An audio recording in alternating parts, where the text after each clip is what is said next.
Hello, I'm Jack from WhatCulture.com and welcome to the tentatively titled What Jack Happened.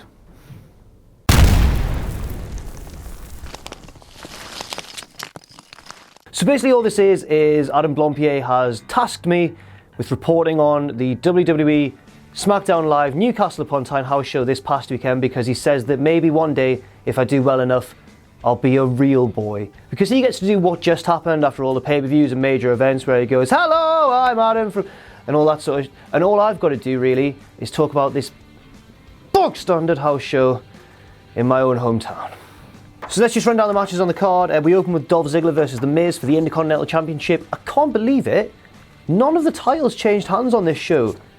Who would have thought? Ziggler and Miz wrestled a very safe match. You can't really blame any of the guys for wrestling safe. For the whole show, they wrestled a pretty safe kind of style, with the exception of Dean Ambrose and Kalisto, weirdly enough, who wrestled a bit of a Fast and Furious style. Anyway, Ziggler won that, retained the belt. The Usos came out for a three-team tag team match against Heath and Rhino and Breezango for the tag team championships. Rhino and Heath won, but the most interesting thing here was the fact that the Usos still get a mixed reaction. A lot of kids in the arena still cheering for the Usos. Then Jack Swagger came out, and then Kurt Hawkins joined him in the ring and said, "Just like everyone in here, all of these people, you've made a mistake thinking you could beat me." And I was sat there thinking, look, I've never assumed I could beat Kurt Hawkins, so I don't really know what that was about. But then the bell rang, and Swagger beat him in about 4 seconds with the ankle lock. Really not promising for Kurt Hawkins. For those who thought that his loss to Dolph Ziggler on SmackDown last week was maybe a fluke, no, it looks like he's going to be losing to everyone for quite some time. Then we got a chance to see Carmella in her heel persona. It's obvious from a live show that Carmella loves being a heel. She spent the majority of the match, it was a tag match with Natalya, on the outside, shouting and screaming at the crowd, getting up to all sorts of heel antics, and she plays a really good sort of fall guy or fall girl as well. You always like to see her get outsmarted or get beaten up, which is exactly what you want from a heel. Looks like she's having a whale of a time. Hopefully she continues to improve. Then we have Baron Corbin v Kalisto. Kalisto, as I said, worked really hard in this. Maybe he's got something to prove after returning from injury last month, but Baron Corbin did win in a pretty short match. Maybe the second best match on the show in terms of sheer work rate. Certainly the closest thing to a match you'd see on television, apart from the main event. Next we get to Adam Paci's favourite match on the night, and probably my least favourite match on the night, due to his incessant cheering for Mojo Rawley. It was the Hype Bros versus the Ascension.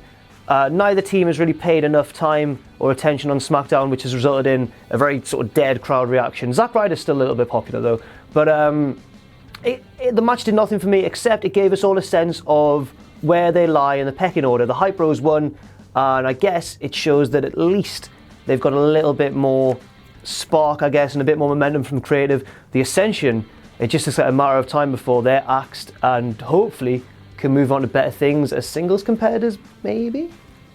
Next we had the women's title match between Becky Lynch and Alexa Bliss, of course. That is going to be defended in earnest this week on SmackDown in Glasgow. I'm not sure if that'll have happened before or after this video goes out, but for the time being, Becky was the champion going in. She beat Alexa clean, and Becky is over as hell. I'm not sure if it's just because she's Irish, or so she's from like nearby, or whether it's just because she's a fantastic babyface, which she really is. Alexa isn't quite there yet. The reaction for Alexa wasn't as big as I thought it would be. It was probably the most surprising reaction for me on the whole show, the kind of muted response for Alexa. But she did a good job as a heel. The match wasn't anything too special. It was just a solid, technical, kind of mat-based match. And Becky picks up the clean win. And finally, the best match of the night, as many of us expected it would be, Dean Ambrose versus AJ Styles for the WWE SmackDown World Championship, whatever it's called, the World Championship, you know what I mean. Styles and Ambrose wrestled a pretty safe match. Ambrose took a Styles clash later on, but it was a very safe one, and he kicked out of it. The most entertaining moment for me, and the most entertaining moment of the whole night, was when Dean Ambrose suicide dived onto a nearby steward, a poor security woman who really wasn't happy. She was well pissed off. And then AJ Styles gave her a lovely kiss on top of the head as he walked past her later on, which got a big cheer, and again, she didn't give a shit. But of course, it was AJ Styles who won with a sort of misdirection of the referee, followed by a shot into an exposed turnbuckle, rolled up Ambrose, 1, 2, 3, and got out of there, and that was the end of at least the matches on the card. We had a little post-show sort of segment to send the crowd home happy, where Ambrose went to hit Styles with the belt. Styles ducked. No, I've got that totally wrong. Excuse me, I'll try again. Styles tried to hit Ambrose with his belt. That's right. Ambrose ducked, dirty deeds, kind of went, "Oh, shucks, I lost you guys, but I love the fans." And then All the kids went home happy, except for the thousands who turned up in John Cena gear and didn't see him. Parents, when you buy these tickets for WWE events, please do a bit of research and find out who's on the card, and don't promise your kids that John Cena's going to turn up. It's just cruel. On the topic of parents as well, one more thing before I go. To the dad behind me in the crowd who called his son out for not knowing much about wrestling when his son knew more than him, shame on you, sir. At one point, the little kid went, Dad, Kane's not as big as Big Show, is he? He's not as tall as him. And the dad went, yeah, he is. Bullshit. Liar. And on that heartwarming note, I've been Jack from WhatCulture.com. This has been What Jack Happened. What Jack happened. Not quite what just happened, what Jack happened. But thank you for watching. I hope that we can all learn something from the house show circuit. Nothing too surprising happens, of course, but it's interesting to look at various trends and see what's going to go on and try and predict the future. Thanks for watching, and I'll see you soon.